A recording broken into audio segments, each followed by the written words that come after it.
Now, when a child are diagnosed with cancer, it affects the whole family, and the Pearce family experienced that exact thing a few years ago. But God intervened, and they experienced a miracle. And today I have Tanya and a 16-year-old son, Rheed Pearce, with me in studio to share their story. Good morning and welcome. Morning. So nice to have you here. And Rheed said to me beforehand, I must just speak in English because it's difficult for him to understand Afrikaans. So I'll try my best. You are beautiful. Just for our listeners at home, you are beautiful. Rheed, you were a normal, average 13-year-old boy a few years ago when you started feeling sick. Just explain to the listeners, how did you get to that place where you said, let's go to the doctor? So I was ice skating one day and I was going pretty fast and I fell and I landed on my hip and I was in a lot of pain and I was walking around school with a limp. And one day, my friend and I were playing with each other and he pushed me over a bag and I fell on concrete and it wasn't even a hard fall, but I just heard like a snap of a twig. Sure. And next minute, I was just in incredible pain. So my dad came and picked me up and he took me off to hospital. And then they said, no, we have to send you off to Red Cross. So, yeah. Sure. So, yeah. And from your side, I mean, hearing that's hectic, as you know, it's a teenager hectic. boy, but... So when my husband went to go and fetch him from school, he took him to Netcare and they did an x-ray and the specialist that saw my husband said to him, you need to go home and fetch your wife. So we knew something was up. And then when we went back there, he showed us that he found a mass, which turned out to be an 8-centimeter tumor in Rheed's hip. What? So he had actually broken his hip in the fall. Because of the tumor? Because of the tumor. Because the tumor basically eats everything on the area. It sucks all the nutrients and life out of the bone. Sure. And because the bone was so porous, it broke. Yeah.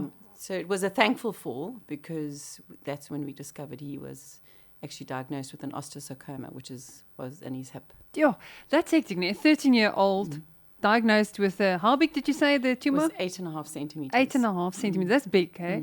So what was the next step?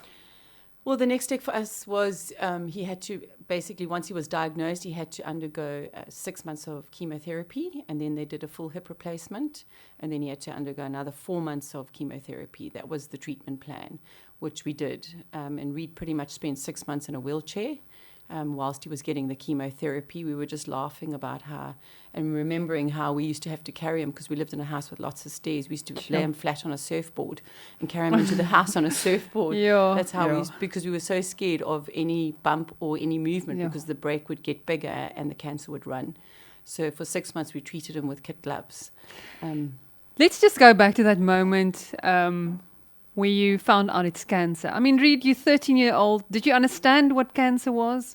Yes and no. Okay. To be honest, I'm actually kind of glad I wasn't. I didn't understand it too much because my first reaction was when we start fighting it. I wasn't really scared of it. I was just ready to start battling it. Sure. And from your side, I mean, being a mom. We were devastated. Yeah. We were absolutely devastated. It was like disbelief. How could this be my story? This only happens in the movies. You know, we were so ill-prepared, you know. This whole time we just thought it was a groin strain from cricket. And then when he fell at ice skating, he had severe pain.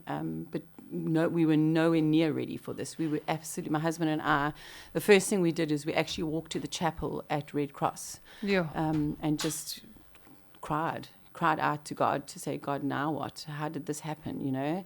The fact that we'd actually come down to Cape Town from Johannesburg, from Zimbabwe, we were originally from Durban, was definitely God's plan because my husband kept saying, but the water's cold in Cape Town. He's a surfer. Let's go back to Durban. But obviously God needed us in Red Cross because we didn't even know where Red Cross Hospital was. We had to use the GPS to find it. So definitely, we were absolutely devastated. Was it hard seeing your son becoming weaker and weaker, having to be, Yes, it was devastating from seeing this kid who was just so full of life. I mean, Rheed's played rugby, cricket, surfed. He's always done everything with the ball, always running around. And suddenly he was down to 35 kilos. Yeah. No hair, very, very thin, very, very 35. sick. Wow. Yeah, and in a wheelchair, you know. And still still battling a smile, you know. It was and you wanted, why couldn't I have it? Why my child? You know, it was, as a mom, my job is to protect him, and I couldn't do anything to protect him. It was very, very hard. From your side, Rheed, did it affect the way you prayed? Did you speak to God about it? Yes, a little bit. I realized that I need to be more in touch with God. I felt like I needed to start praying to him more, believing in him, and just knowing that he's got me. If I'm being honest, before all this, I wasn't really too in touch with him. So I'm also kind of blessed that this has happened to me, because I've also drawn very close to him. Yeah, that's amazing, eh? If you can go through something such a terrible potential, you know, going in the wrong direction, and you can experience God, and you can know that he's actually there to carry you through, that's actually amazing. From your side, I mean, it affects not only Rheed, it affects the whole family, you know, when there's illness, especially something like cancer. Did you experience the family drawing closer to each other? Yes. You know, a lot of families go through a period where you either pull together or you pull apart. Yeah, definitely. But we definitely pulled together, and God was our anchor through the whole every day. God's still our anchor. Yeah. But it actually pulled us closer, because we weren't just on our knees, we were face planted. Wow. You know, you pretty much at God's mercy. God, I mean, we could not have got through this without God. But as a family, we have another little boy, Slade, who is 2 years younger than Rheed.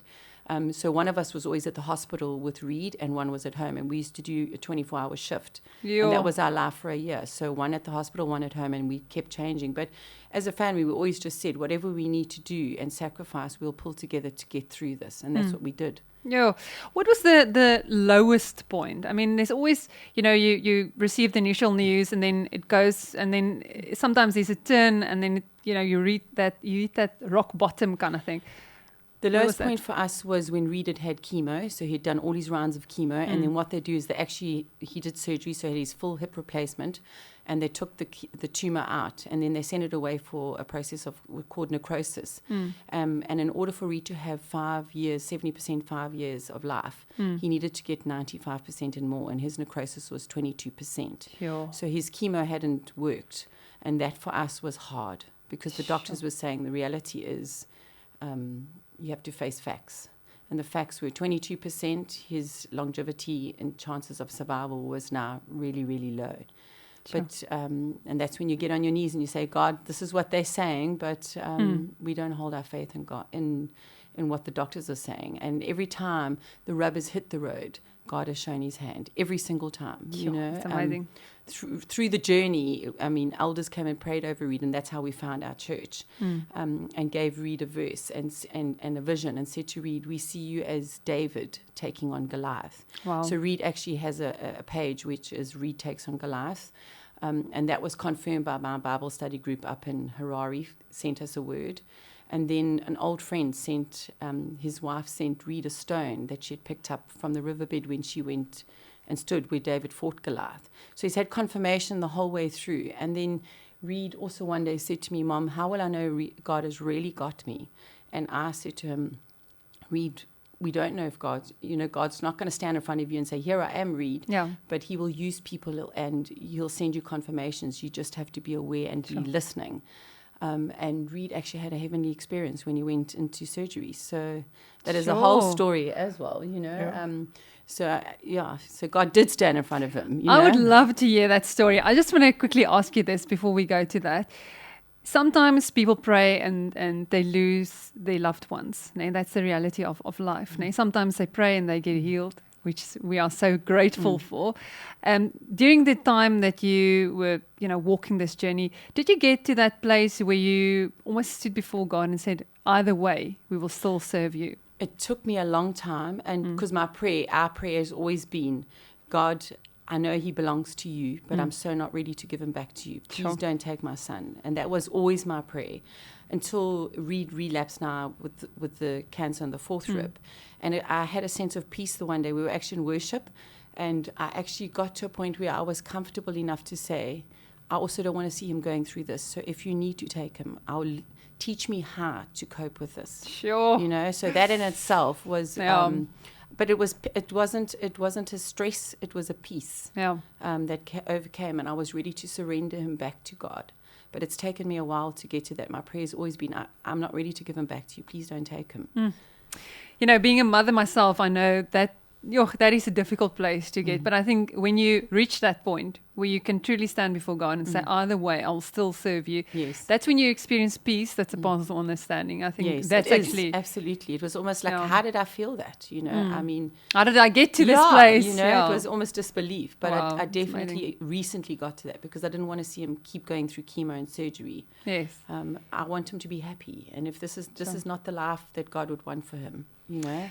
Rheed, now I wanted to hear about the heavenly experience. I'm very curious. Tell us about that. What happened? So, as my mom said, I said to my mom one day, this was like 2 weeks before my surgery, I said to her, Mom, listen, I really am getting stressed about what I'm about to go through. I just want to know that God's got me.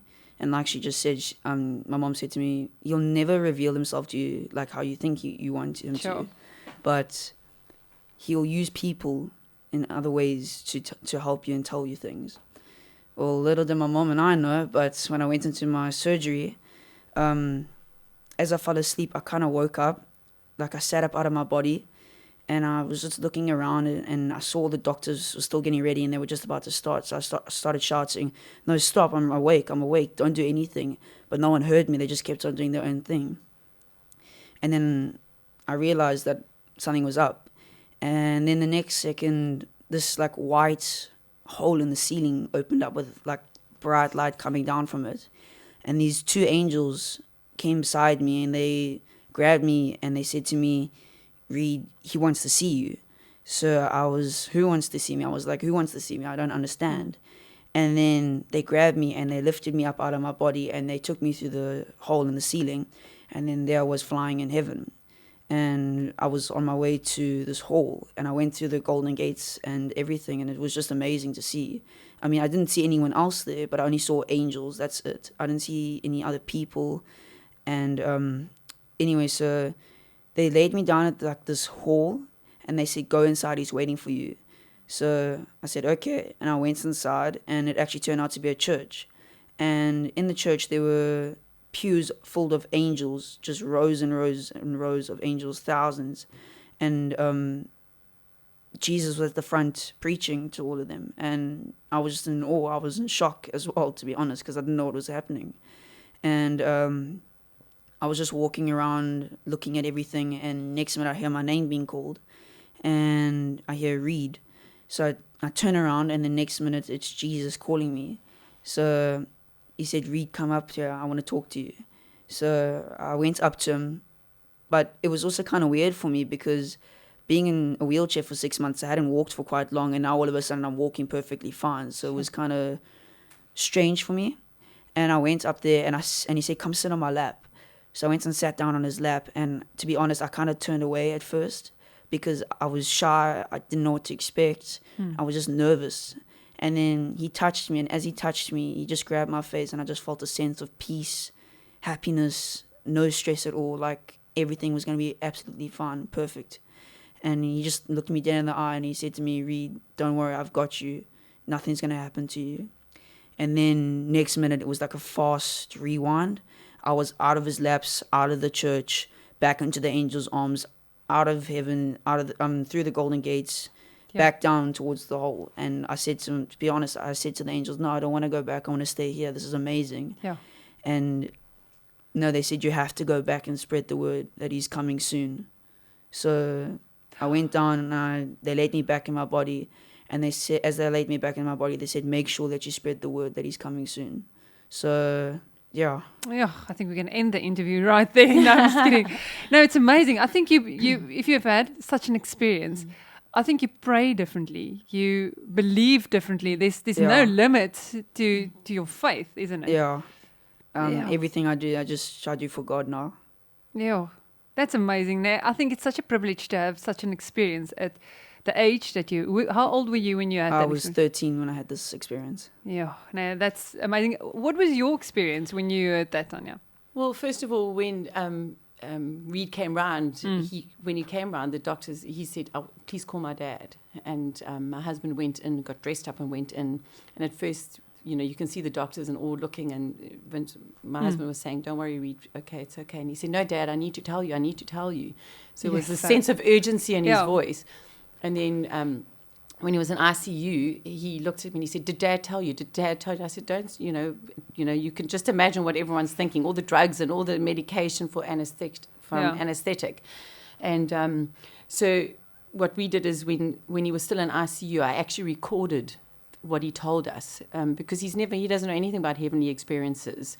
But it was almost like we've always held on to that, because Rheed has always been so chilled. And when it's been really, really stressful, I mean, even when he relapsed the second time, and I remember I was crying the one day, and Rheed came to me and he said, Mom, why are you crying? And I was obviously emotional, and he just said to me, God's told me he's got me, and you need to hold on to that. He didn't tell me the cancer's not going to come back, but he told me he's got me, and I believe him.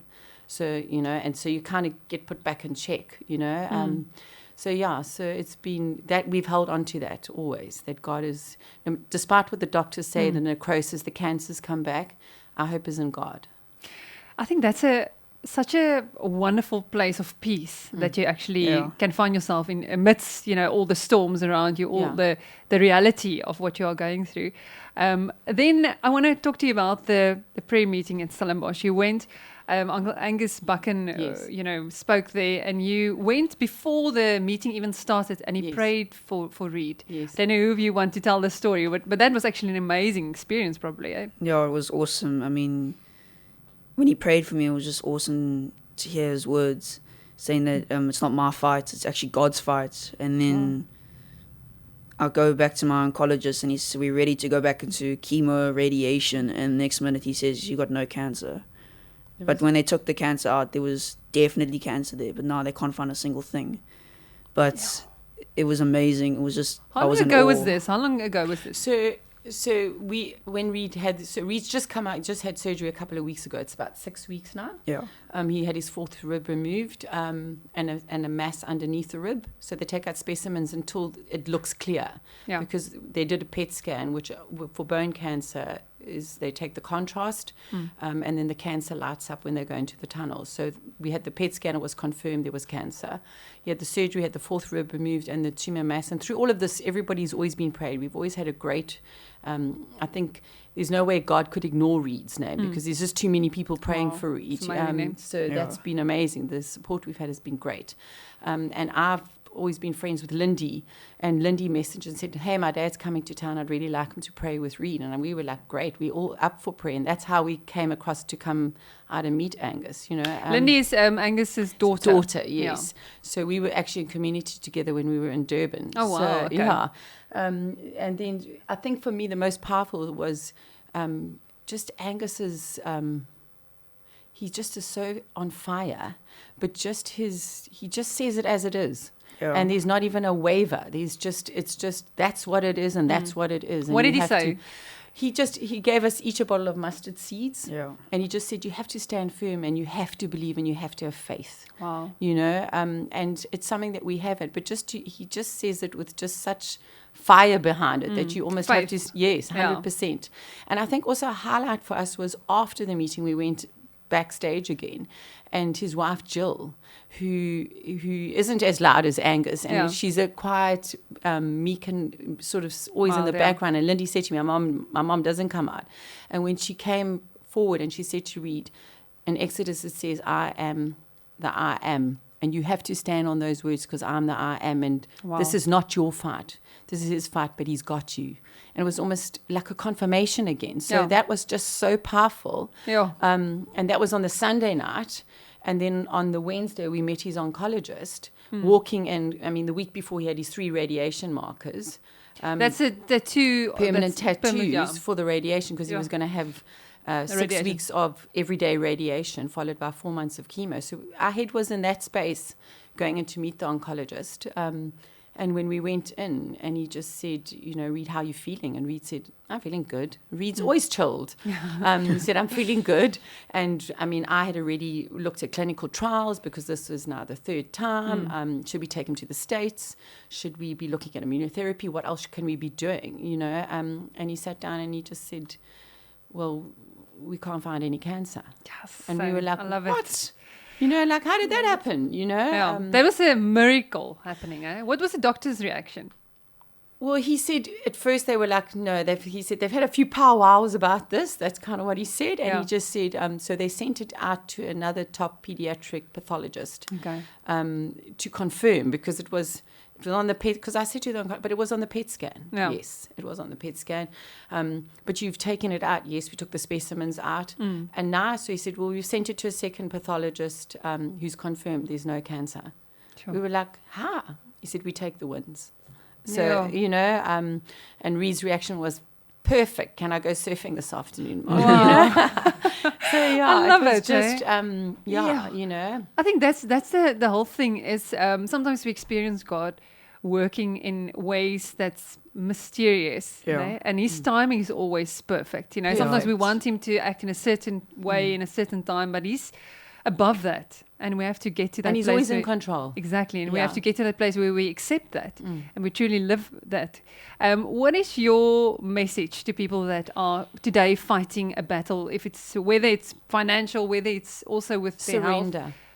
You know, you have to surrender, and you actually have to hand it over to God, and you need to pray and just have faith that God has got you and this is his plan. And sometimes when you turn a corner and it's not the road you expect it to be on, know that he's walking just ahead of you. You know, and that light that just shines two steps in front of you, you often want to see 5 meters ahead. Yeah. Those two, just trust. Trust that he's got you, and his plan's always perfect. Wow. So, and he is our hope. He is you can't get through this without God. Sure, that's you really amazing. can't.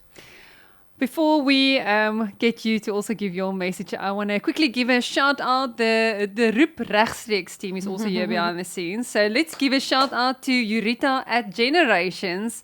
It's in Sunningdale, the school where Rheed is one of the scholars, and she and the friends, your friends are sitting in front of, woohoo, julle kom. So I hope julle sit somewhere baie lekker. They're probably not going to understand me. I hope you are enjoying this wonderful, wonderful testimony. What's the story with your hair, before I forget? So, for listeners, Rheed's got white, what is it? White hair. Platinum hair. Platinum hair blonde. now, yeah. Is it dyed? Yes. Well, it's bleached, but yeah. Bleached, okay. But what is the story? Because I know there's some kind of story behind it. So, just before we went to go see my doc, my mom said to me, Rheed, you're going to go in for chemo now, and I've always wanted to dye my hair. And she said, you're about to go in for chemo, why not just dye your hair? It's like revenge for chemo. Wow. So, rebellion. Yeah. Well, his hair was going to fall out anyway, so we said dye it, because you're going to lose it anyway, so you can have the last say. And then and I was just like, okay, cool, this is my chance. So I went in and I bleached my hair platinum blonde, and I came out, and then we went to go see the doc. Well, before this, I went to go have radiation markers, which are like tattoos. Yeah. And I've got like these little dots, one on my stomach and one on both sides of my body, on both my ribs. And now they're there as well, and they're going to stay there forever. And we went to go see my doc, and he said, well, there's no cancer now. So no cancer, no radiation, no chemo. So no chemo means I get to keep my hair. And you've got tattoos. Now you're super cool, eh? Well, the tattoos have got a cool story, though, because I've had 3 operations through my journey, and these, to me, are like 3 dots that God's put there to say each dot for surgery. Yeah, so it's war scars, eh? Now you can tell the story every time. And, of course, you've got bleached hair now as well, which are amazing. Yeah. Well, cool. I'm more proud about my scars, because scars are tattoos, but with a better story, in my opinion. Wow, dis baie mooi. Kind of fun. What is your message to the listeners that might find themselves also in a battle today? If you're in a battle, just realize that it's God maybe testing you. He'll test you in ways that you don't want to be tested, but it's not your decision. You just got to try, go through it, and draw close to him. Like my mom said, just surrender. I mean, that's all you can really do. I mean, if you're down to your last $50, give those $50 to God, because He'll treat you so nicely in the end that you will just thank him in the end and just be on your hands and knees and just be in awe. I've got to ask you this question just in closing, because I think that a lot of people are sitting at home and they probably heard your story now, your experience that you had with Jesus. If you have to explain or maybe describe him to people, what would you say? So he wore this like pure white cloak. and he had like this ribbon that came across him, and it was pure gold. And his eyes, I could just see the ocean in it, like waves just going along, and his face was just rigid. He had black long hair, a big black beard, and just strong. He had muscles and everything. I can't really describe him. I mean, this is from what I can remember, but I think his eyes were the most. His eyes were and the his most love. What do you amazing. experience when is it love? Yeah, when he saw me, when he touched me, I just felt love. I just knew that he loved me, and I knew that I was in peace. And oh, dis mooi. I think there's a lot of people that sometimes doubt the existence even of Jesus, that might sit in front of the radio now and listening to that, God is real, Jesus is real. Yes, and he loves definitely. you. And he's coming back soon. Yes. Which you have to do. Thank you so much for coming today to share your testimony. Thank you so much for Thanks having for me. giving us the opportunity. Yes, it was so wonderful. I think there's a lot of people that need to hear that God is real and he's got you. Yeah, He's thank got you so much for giving my voice a platform to speak. Oh, thank you so much. En vir ons luisteraars by die huis, onthou jy kan dieselfde natuurlik beleef in jou verhouding met God. Hy is nie 'n ander van persoon nie. Hy het jou net so lief soos wat hy vir Rheed het en soos wat hy vir Tanya het. Dankie baie baie baie. Just for our listeners, I spoke to, of course, the Pearce family. Where's the dad? What is his experience been like? Yeah, his experience has been just as strong. I mean, he's involved in this the whole way. Yeah.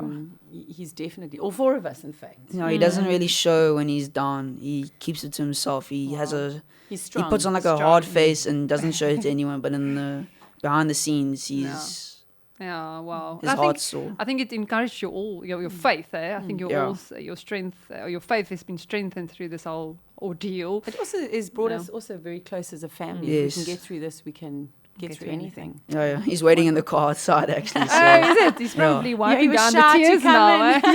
in. No, I think he's wiping down the tears. That's why he's in the car. We'll see now. Thank you so much, and all the best for their future as well. Thanks so much. Thank you.